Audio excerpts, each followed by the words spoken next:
Sveiki, mano vardas Violeta. Turėjau didžiulę odos problemą, tai ir rožinę, ir aknę. Vienu metu, tai prasidėjus odos bėrimams intensyviems, kreipiausi dermatologus ir buvo paskirtas antibiotikų kursas, kuris tuo momentu atrodė, kad padėjo, bet kas labai nuliūdino, kad problema grįžo dvigubai didesnė po to gydymo.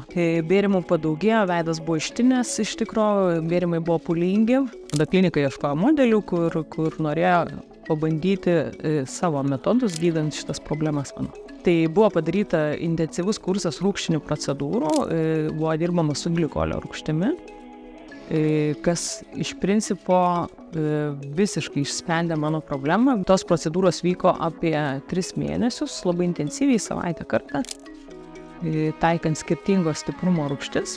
Ir šiai dienai jau 2 ar 3 mėnuo, kaip neturiu nei vieno bėrimo. Tai šiai dienai yra likę tik tai randeliai, kurie irgi jau gerokai sumažėjo, ir laikas nuo laiko truputėlį dar parausta veidas, bet manau daugiau įtakojamas kas tai mitybos ar kažkokiu tai jau nelabai sveiko gyvenimo būdo.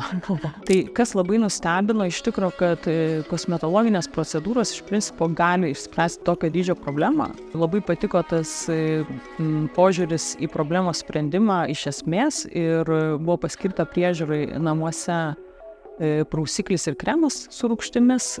Mano odai, nors jinai tokia pakankamai pretenzinga, mišri ir problematiška, labai tiko tos priemonės, iš tikrųjų jau naudoju, toj bus 1,5 metų, kad taip išspręs man bėrimų problemą ir raudonio, tai buvo visiškai netikėta ir esu tikrai labai patenkinta ir labai dėkinga.